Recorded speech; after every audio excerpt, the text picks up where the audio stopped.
This is interesting. I'm going up a mountain pass. There's a tight right-hand hairpin. What's the car going to do with the cyclist? It's slowed down. It's waiting until it can see that it can go around. It's gone a little bit close to the cyclist, but what's it going to do now?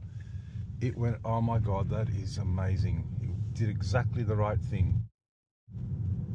That's very cool. Being a cyclist, I appreciate that. That's amazing.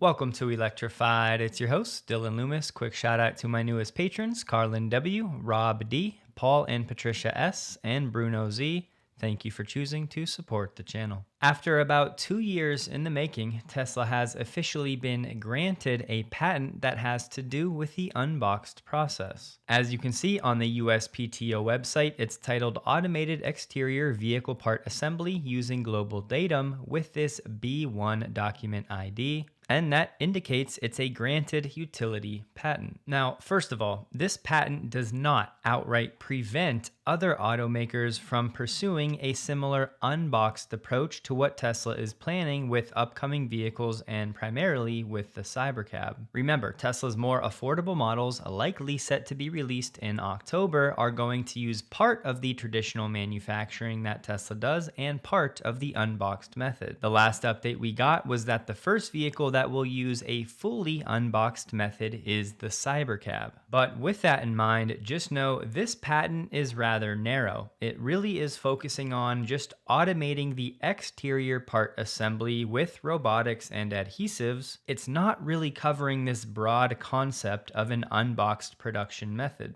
So if the competition wanted to pursue an unboxed method, they could, but as we'll see at the end of this video, that's unlikely. But they could still pursue unboxed just with different methods like different clamping, different bonding, using different adhesives, and or using different alignment techniques. But to ensure that all makes sense, I think it's important to actually understand what this patent is actually talking about and ultimately what it's going to mean for Tesla and the more affordable models and the Cybercab and beyond. Because you'll remember years ago, Elon talked about Tesla's Alien Dreadnought, which in short was his vision for this revolutionary hyper-automated manufacturing facility. It would focus on extreme micron levels of precision, and it would ultimately be the machine that builds the machine. And of course, Tesla's already implementing parts of this vision, but the unboxed process will take it to the next level. And to get it out of the way up front, this patent does talk a lot about robotics being involved in the process. So down the line, pun intended, could Optimus be involved? Sure, absolutely. But to start, when the patent refers to robotics, they're most likely talking about traditional robots, not humanoids. Here's a quick refresher of the unboxed method. A traditional way of making a vehicle is this. You stamp it, build a body in white, you paint it, and you do final assembly. And what's interesting is these shops are dictated by the organizational structures that exist. And they're dictated by the boundaries that exist in the factories that are laid out.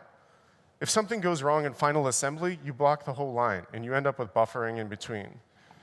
This is at the tail end of its manufacturing optimization. Henry Ford first invented this assembly line in 1922. It's been 100 years, and it's really hard to make a change after 100 years. And when you watch it happen, it's actually really silly to a guy like me. You take all these stamp panels, you put them together, then you put them in a framing station, you build a body that looks something like a car, you put the doors on, and then you paint them. Once you get the color, you take the doors off, and then you start putting the interior inside the car.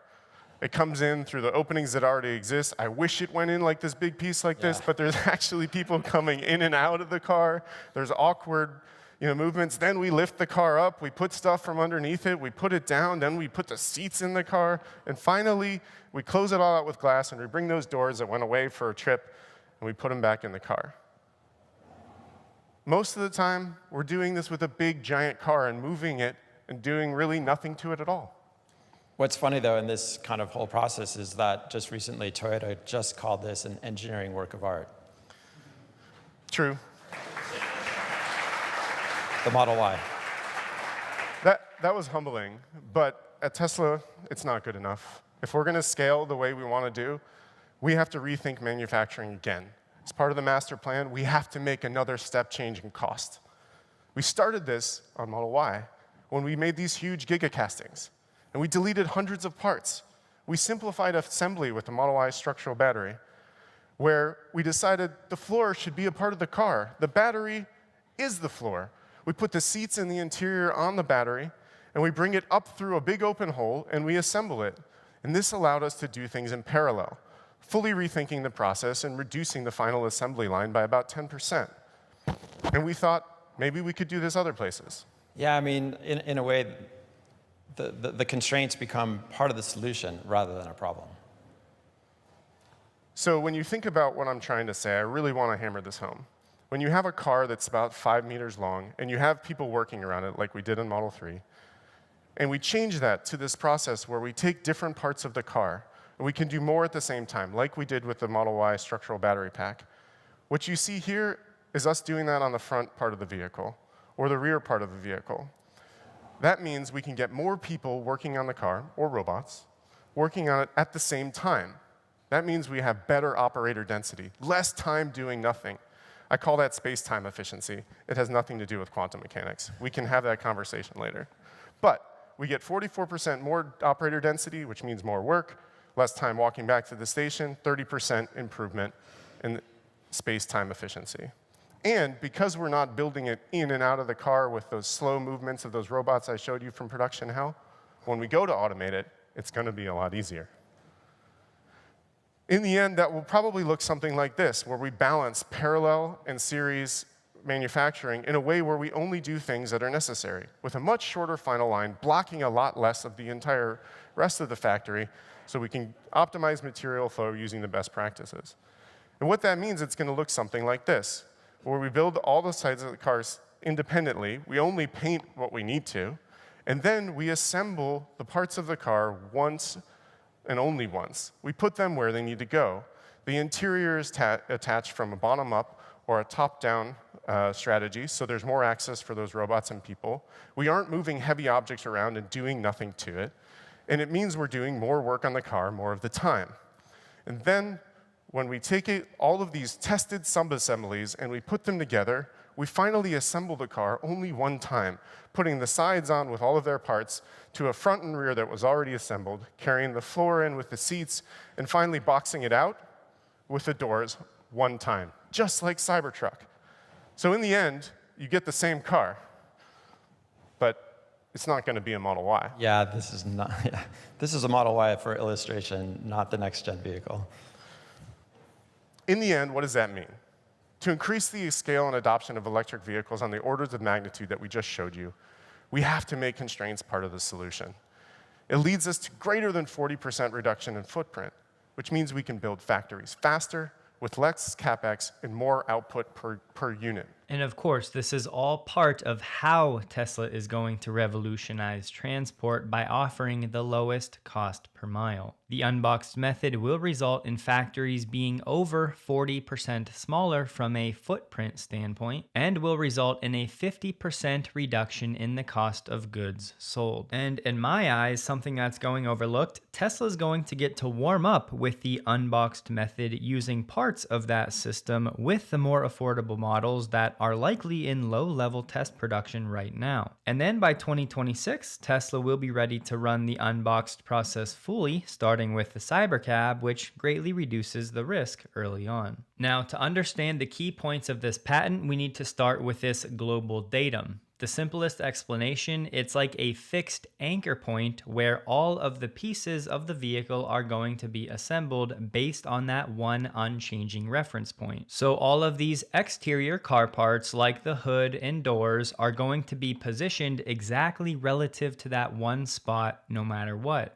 And compare that with the traditional manufacturing method where each measurement or attachment point is basically measured from the last step. So over time throughout the assembly process, any minor mistakes can actually compound. Now, of course, Tesla pulling this off is going to be an immense challenge. I don't want to gloss over that, but the idea with this global datum, or again, that fixed anchor point, should eventually allow for perfect alignment every time. And yes, part of that perfection direction will be thanks to more robots and less humans being involved in the process. And this next one might sound crazy, but a lot of this patent was focused on the structural adhesive that Tesla plans to use. Basically, it's like a super strong glue that is specifically made for holding these heavy car parts together. And in the patent, it's going to be applied just like a bead of caulking you would see in a shower. Then they'll take these car parts and press them together, and this process is going to replace some of the old methods like welding, or even using screws that will ultimately make the process quieter, lighter, and easier to automate. Tesla also plans to use small engineered adhesive gaps on purpose. So think of these air pockets like a cushion to handle any small imperfections. So if there are any flaws thanks to materials expanding in different weather, or if there are flaws with the inner frame itself, then these outer parts will still fit perfectly without forcing them or causing cracks later. Tesla also laid out some tacking solutions because think about it, if you're using a substance that's like glue, it's going to take time to dry. So rather than slowing down this new manufacturing method, Tesla has solutions for this that they're calling datum pins or hot melt adhesives. In short, these datum pins are like nails or pegs that they will poke into this soft material, which is like foam, to lock things in place temporarily. And then the hot melt adhesive is just fast drying glue that'll be applied in certain spots. But why this sounds like an unlock is because this is what will let the assembly line keep moving without having to wait for these adhesives to dry. And just know with all of this, I'm only covering about 5% of this patent, so I'll have a link below if you want to check it out yourself. But the patent does have a lot of detail like positive retention features for these datum pins. They're just ridges, so think of something like a screw that's going to help ensure that these pins lock in place reliably. And as far as I can tell, these pins will stay in there on the final product. It's not something that gets removed later. And again, the goal of this method is to use fewer things like clips and fasteners, which should simplify the build process and make the car lighter and quieter. And as always, we will see how this plays out in the real world, but Tesla did call out for service or repair.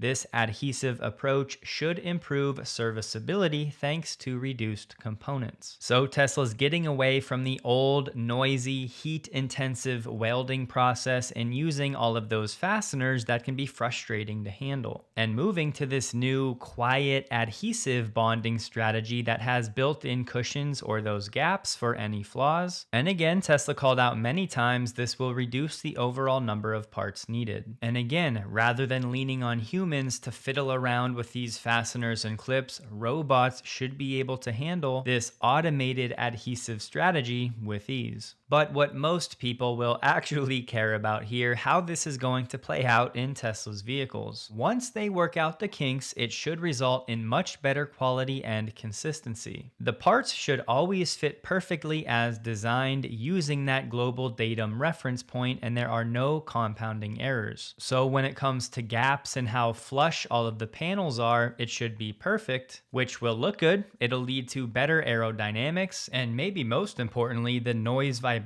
and harshness should be significantly improved as well. Then with Tesla's novel solutions on the tacking side, which is going to avoid those curing wait times, that will speed up the overall cycle times, meaning more cars produced per hour. Obviously, there will be fewer parts, there will be less labor, more robots, less humans, reduced waste, less time spent fixing problems. Tesla is saying the maintenance will be easier. You can just pop off a panel without having to unscrew dozens of clips and fasteners. The production process will be safer, less welding, no sparks, no heat risks, lighter cars for more efficiency, and more flexibility to use different materials. So at this point, it is safe to say that Tesla likely has a corner on the best strategies for carrying out parts of the overall unboxed process. Again, those parts being these new adhesive techniques and the assembly strategies that are now patented by Tesla. Now, will Tesla enforce this patent in the future? Who knows? Because remember, Tesla has maintained its its open patent pledge since about 2014, stating that it will not initiate patent lawsuits against anyone who, in good faith, wants to use its technology. So I think it's important to know that Tesla files these patents in the first place mostly to prevent other companies like the competition from claiming the same ideas and then potentially suing Tesla. And then secondarily, Tesla does still want to accelerate industry-wide innovation. But frankly, I don't think any of the other manufacturers will even try this, even though they'll definitely send out marketing material talking about how they're working on something similar for their 2058 models. And one other point from the patent I wanted to explain is Tesla's plan to use vacuum clamps. Just think of them as high-tech suction cups, and they use pressure, like a vacuum, to hold on to smooth, flat surfaces. So think car panels and doors. So from the patent, a robot will pick up an exterior car part like a door and then place it onto its matching fixture. The vacuum clamps will activate, removing the air to lock the part securely to the fixture to keep it from wobbling or moving around. And while the part is held steady, then the glue or that structural adhesive will get applied to the part. Then the robot will move that whole fixture with the clamped part to the exact nominal position, using that global datum fixed reference point, connecting the part to the car's frame, squishing that glue to make a strong bond. And then once the part is in place and tacked using those methods we talked about, the vacuum is then released and the fixture pulls away, leaving the part attached to the car. And obviously you can't just do this process with metal jaws like a vise because you would scratch or dent the doors. And then once the part is glued and in place, then the clamps will release and they're gone from the final car. And don't forget what Elon has said about this method. The Cybercab will be 6 to 7 times faster to produce than a Model Y at Giga Shanghai, where a vehicle is built every 33 seconds. The goal is to build a Cybercab every 5 seconds. In April, Elon said the Tesla factory, especially our next-gen Cybercab line, is the product. That, autonomy, and Optimus are what matter. So yes, guys, taking time to understand this patent and the unboxed process is key to understanding the Tesla thesis moving forward as an investor and fan. And I think most people understandably get distracted with FSD and Optimus, but don't forget there's a third part to this story, and that's the next-gen Cybercab line. At the all-hands meeting this year, Elon said the Cybercab is not just revolutionary car design, it's also a revolutionary manufacturing process. So I guess we probably don't talk about that enough, but if you've seen the design of the Cybercab line, it does not look like a normal car manufacturing line. It looks like a really high-speed consumer electronics line. The Tesla factory is the product. The Cybercab production line is like nothing else in the automotive industry. And last year, Elon said Tesla's aiming to be in volume production with the Cybercab by the end of 2026, and the annual production goal was 2 million Cybercabs per year when several factories are at full design capacity. And for context, when it comes to that cycle time, most of traditional auto is somewhere between 60 to 120 seconds per car. Now, obviously, that's not start to finish, that's just how frequently they're coming off the line. Right now, with the current lineup, Tesla is somewhere between 33 and 45 seconds per car, and then with the Cybercab, they want to be down around 5 seconds per car. So again, it's likely the case that this process will start slow when the Cybercab starts production next year. It's an entirely new process, never been done before, and look, maybe Tesla does not use everything laid out in this patent. That is a very real possibility, but clearly these were Tesla's ideas 2 years ago, and they're likely the plans Tesla will implement at least directionally. And this is precisely how Tesla will be able to get the COGS of the Cybercab down to around $15,000 to $18,000, building not only Tesla's first ever purpose-built vehicle for autonomy, but doing so in a way that brings Elon's alien dreadnought vision into a complete reality for the first time.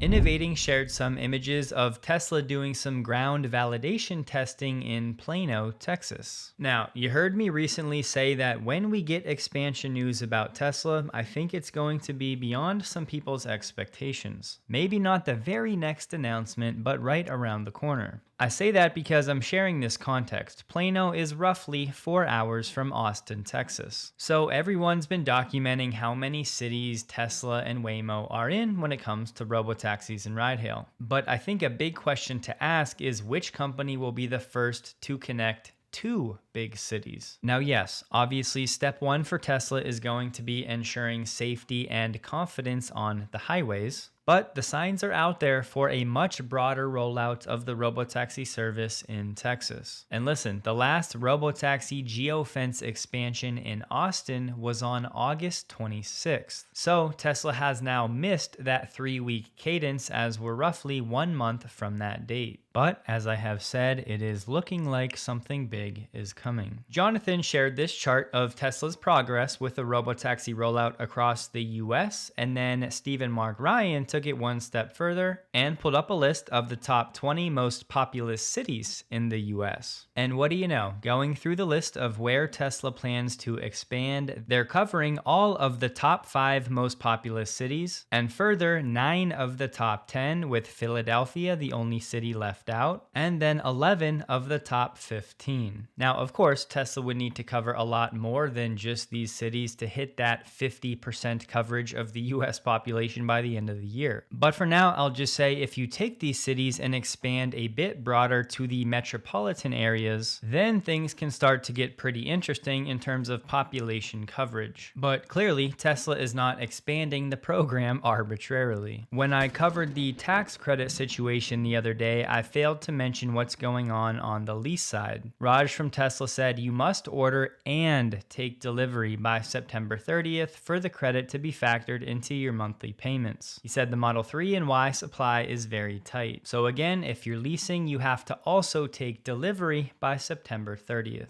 But on the purchase side, Tesla now has a countdown timer on the website. A really nice milestone for battery storage in Victoria, down under. The state's growing portfolio of battery storage has seen it become the first state to feature a combined charging rate of more than 1 gigawatt. Battery charging reached a peak of 1.05 gigawatts, smashing the previous record charging rate of 789 megawatts set earlier in the month. That accounted for more than 14% of state demand at that point in time. Rooftop solar was injecting more than 2.1 gigawatts into the grid, so the batteries were soaking up half of that output. Victoria now has 9 operating big batteries and a lot more in construction. Additionally, 2 of the country's biggest batteries have also received planning approval. One of those projects is 2.5 gigawatt hours and the other one is 2.4 gigawatt hours. You may recall a few weeks back, we talked about how California was looking to backfill the EV tax credit going away.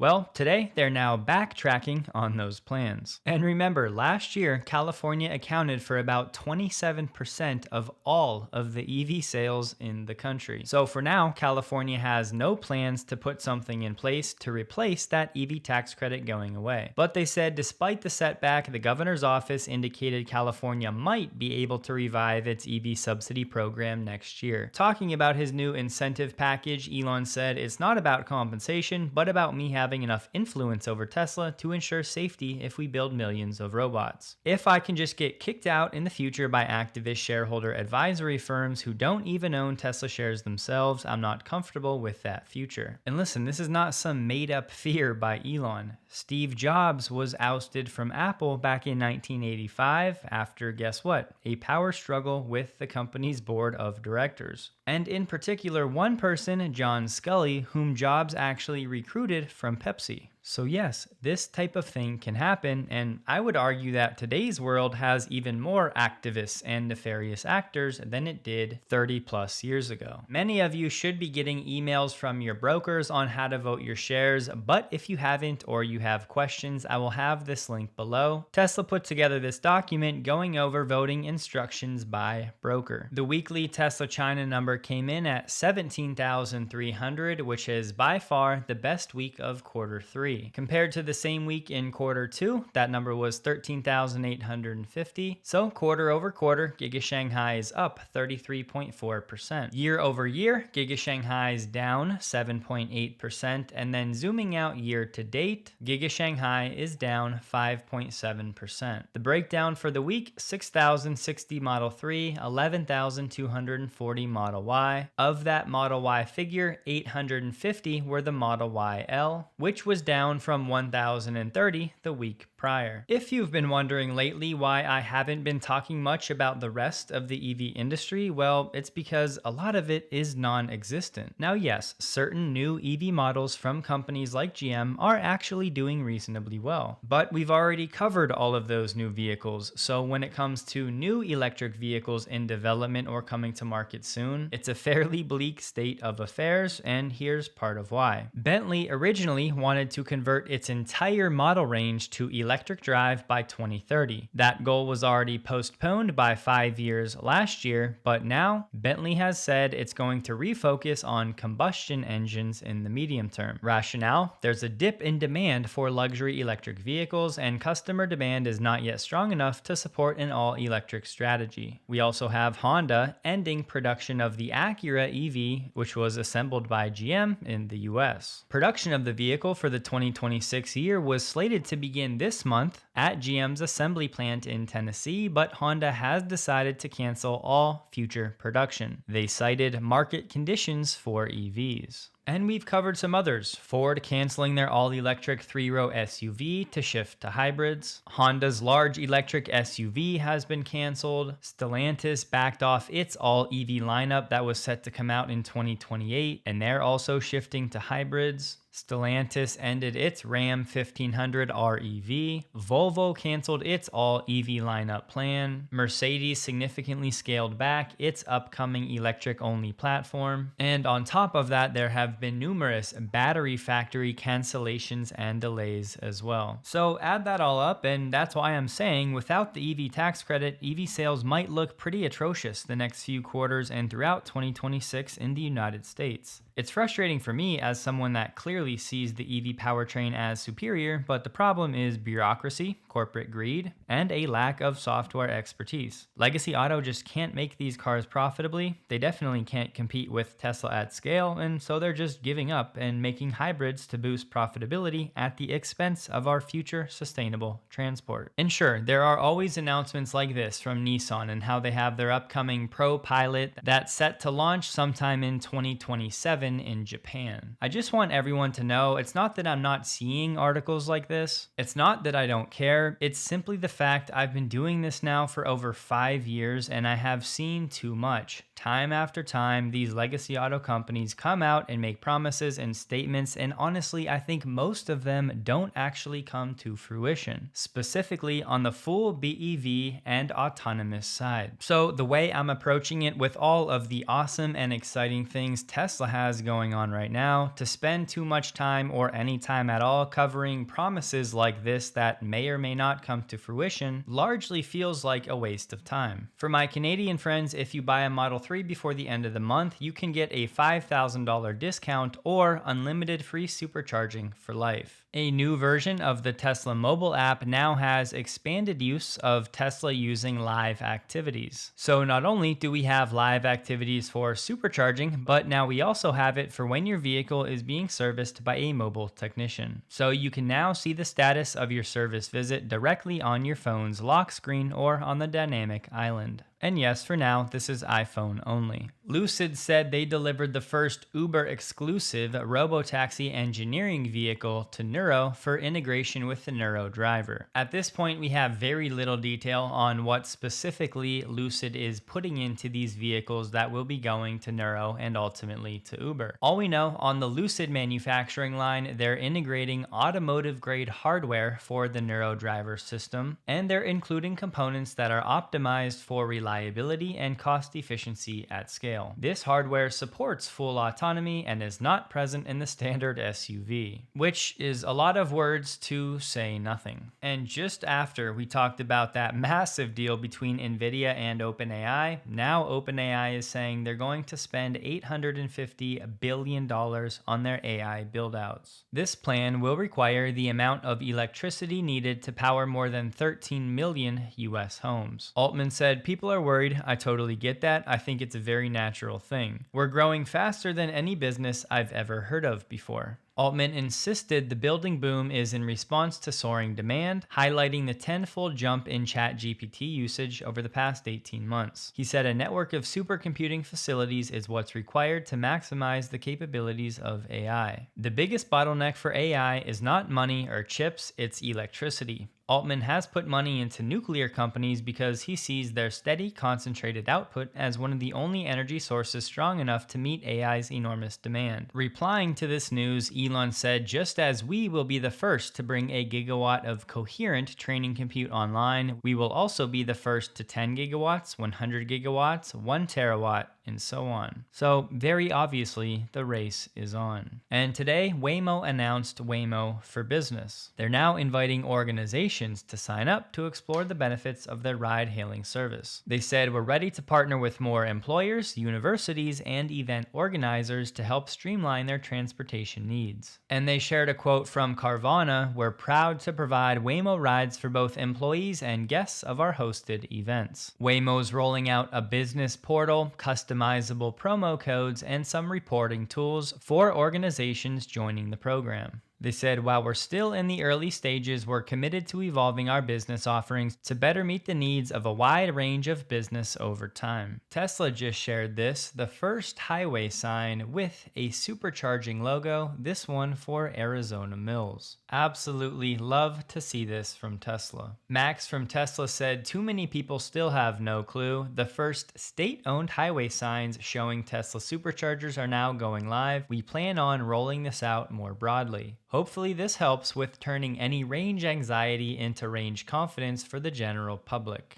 Now look, as cool as this is for more people to see the Tesla logo and to be aware of the ubiquity of superchargers, I think for most of the general public, they're going to need far more education and more than just a few signs along the highways. And we have to get out of our little Tesla bubble every now and then to remember that most people probably don't know that Tesla supercharger access is opened up to other electric vehicles. And for those of you rooting for Tesla to advertise, they threw you a small bone as they're now running some ads just encouraging people to vote on platforms like Reddit, Instagram, Facebook, and Google Search. Tesla stock closed the day at $442.79, up 3.98%, while the NDX was down 0.31%. The volume was 9% above the average. Hope you guys have a wonderful day. Please like the video if you did. You can find me on X, linked below, and a huge thank you to all of my Patreon supporters.